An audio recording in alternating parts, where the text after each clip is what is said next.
आपने देखा जहांगीरपुरी राजनीतिक पार्टियों के लिए पॉलिटिकल टूरिज्म का स्पॉट बन गया। वही जहांगीरपुरी जहां में बुलडोजर के विरुद्ध आज जामिया में प्रोटेस्ट भी हुआ, ये तस्वीरें आपने देखी। लेकिन जहांगीरपुरी को लेकर आज कोर्ट रूम के अंदर क्या हुआ, सबसे बड़ी अदालत में चली सुनवाई के दौरान किसकी दलीलों में कितना दम था, क्यों बुलडोजर पर 88 बनाम 22 का तर्क दिया गया।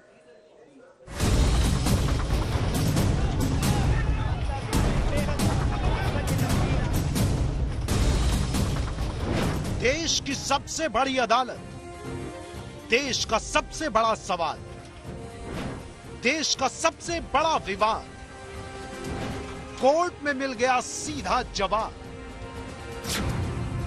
अवैध निर्माण के ध्वस्तीकरण में धर्म खोजने वालों को एक आंकड़ा जरूर पता होना चाहिए, जो सॉलिसिटर जनरल तुषार मेहता ने सुप्रीम कोर्ट में पेश किया।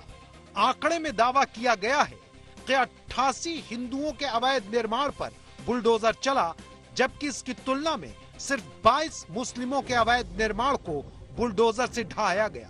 आपने सही सुना, बुलडोजर वाली कार्रवाई में 88 हिंदू प्रभावित हुए, वहीं मुस्लिमों का आंकड़ा 22 है। सुप्रीम कोर्ट में सॉलिसिटर जनरल तुषार मेहता ने अपनी दलील पेश करते हुए ये तर्क रखा कि बुलडोजर धर्म देखकर नहीं बल्कि अवैध निर्माण देखकर चलाया गया, यानी किसी समुदाय को टारगेट करने का आरोप सरासर गलत है।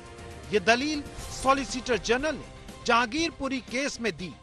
आंकड़ा मध्य प्रदेश के खरगोन में हुई बुलडोजर वाली कार्रवाई का है।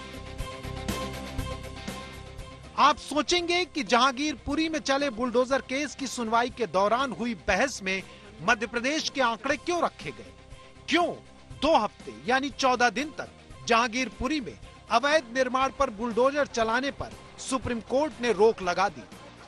इन 2 सवालों का जवाब कोर्ट रूम के अंदर हुई बहस में आपको मिलेगा। बीते दिन सुप्रीम कोर्ट ने जहांगीरपुरी में बुलडोजर पर रोक लगाई। आज जस्टिस राव और जस्टिस गवाई की बेंच ने सुनवाई शुरू की। याचिकाकर्ता के वकील दुष्यंत दवे ने कानून का हवाला देते हुए कहा कि दिल्ली में लाखों लोगों के साथ 731 अनधिकृत कॉलोनियां हैं और आप एक कॉलोनी चुनते हैं क्योंकि आप एक समुदाय को निशाना बनाते हैं। अभी देव की दलील पूरी होती, उसी दौरान सॉलिसिटर जनरल ने दलील देनी शुरू की तो अदालत ने टोका और कहा अभी याचिकाकर्ता को दलील देने दे। दवे ने दलील आगे बढ़ाते हुए कहा कि नेशनल इंपॉर्टेंस का मामला है। कोर्ट ने दवे से पूछा कि आप जहांगीरपुरी मामले में पेश हो रहे हैं, तो इसमें नेशनल इंपॉर्टेंस क्या है? ये तो एक इलाके से जुड़ा मामला है। दवे ने जवाब देते हुए कहा कि राष्ट्रीय मुद्दा अगली याचिका में है। ये एक समुदाय को टारगेट किया जा रहा है, यहाँ हिंसा हो रही है, वहाँ इस तरह से काम किया जा रहा है। जस्टिस राव ने दवे को देखते हुए टिप्पणी की, हमने सुना है कि हिंदुओं की प्रॉपर्टी भी तोड़ी गई।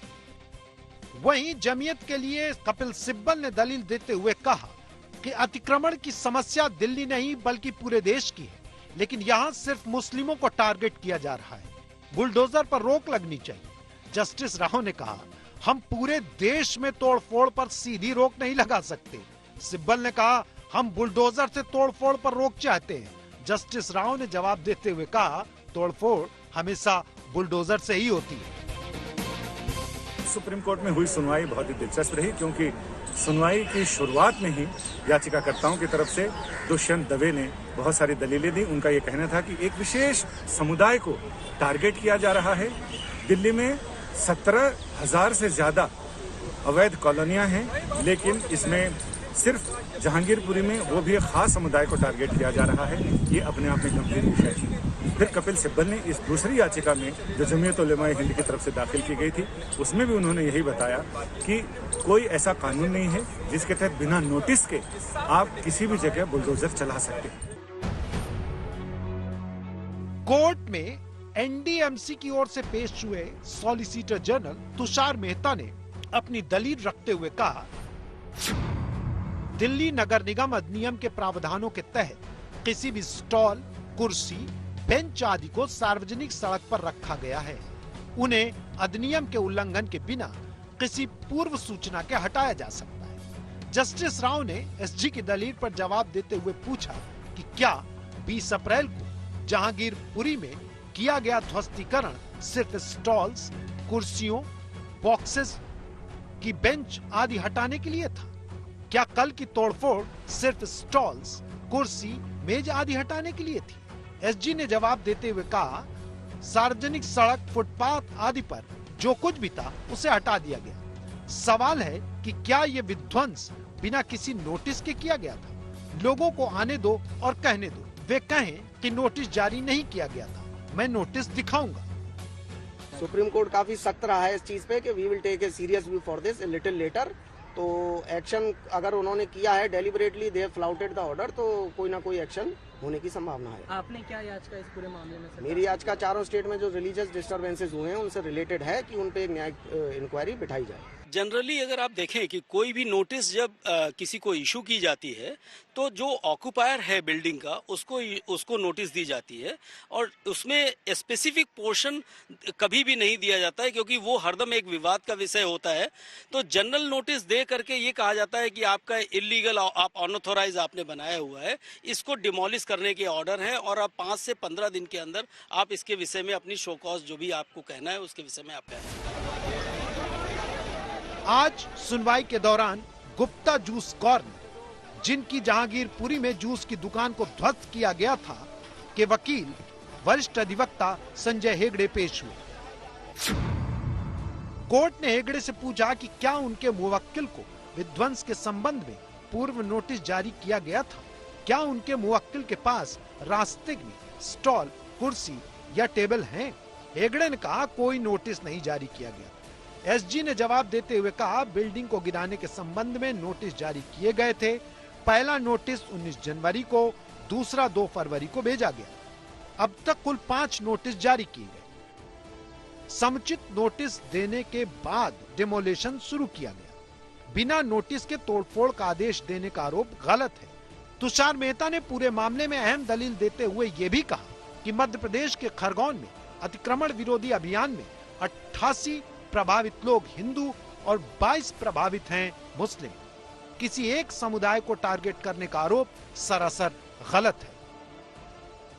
जहांगीरपुरी सहित देश के कई शहरों में चल रहे बुलडोजर अब थम रहे हैं। 2 हफ्ते तो कम से कम इनके पहिए बंद रहेंगे क्योंकि सुप्रीम कोर्ट ने कई राज्य सरकारों को और दिल्ली में दिल्ली सरकार, दिल्ली पुलिस और उत्तरी दिल्ली नगर निगम को नोटिस देकर 2 हफ्ते बाद इस मामले की सुनवाई तय की है। इन 2 हफ्ते में सरकार अपना हलफनामा दाखिल करेगी जिसमें ये बताएगी कि उसकी कार्रवाई कैसे हर एक नागरिक के लिए बराबर है, हिंदू मुसलमान का कोई भेदभाव नहीं है, और कैसे उन्होंने 5 नोटिस दिए उसके बाद जहांगीरपुरी में डेमोलिशन का मौका है। इसके साथ ही राज्य सरकारों को भी नोटिस जारी किया गया है जिसमें वे बताएंगे कि आखिर कौन से कानून के तहत उन्होंने बिना अदालती आदेश के डेमोलिशन का काम शुरू किया। यानी बुलडोजर बाबा से लेकर बुलडोजर मामा तक हर को ये बताना पड़ेगा कि आखिर किस कानून के तहत वो बुलडोजर चला रहे हैं और आरोपियों की संपत्ति को ध्वस्त कर रहे हैं। संजय शर्मा, दिल्ली, आज तक।